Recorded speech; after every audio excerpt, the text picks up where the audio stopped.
ಸಮಗ್ರತೆಗಾಗಿ ಎಲ್ಲರಲ್ಲಿ ಭ್ರಾತೃತ್ವ ಭಾವನೆಯನ್ನು ಮೂಡಿಸುವುದಕ್ಕೆ ದೃಢ ಸಂಕಲ್ಪ ಮಾಡಿ ನಮ್ಮ ಸಂವಿಧಾನ ಸಭೆಯಲ್ಲಿ 1949ನೇ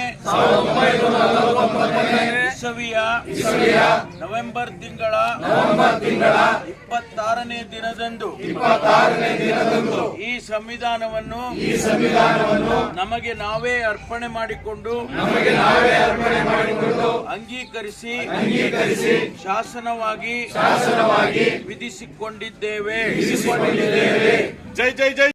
ಸಮಗ್ರತೆಗಾಗಿ ಎಲ್ಲರಲ್ಲಿ ಭ್ರಾತೃತ್ವ ಭಾವನೆಯನ್ನು ಮೂಡಿಸುವುದಕ್ಕೆ ದೃಢ ಸಂಕಲ್ಪ ಮಾಡಿ ನಮ್ಮ ಸಂವಿಧಾನ ಸಭೆಯಲ್ಲಿ 1949ನೇ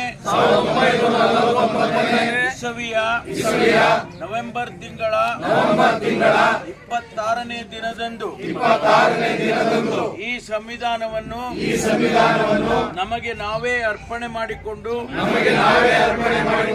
ಅಂಗೀಕರಿಸಿ ಶಾಸನವಾಗಿ ವಿಧಿಸಿಕೊಂಡಿದ್ದೇವೆ. ಜೈ ಜೈ ಜೈ.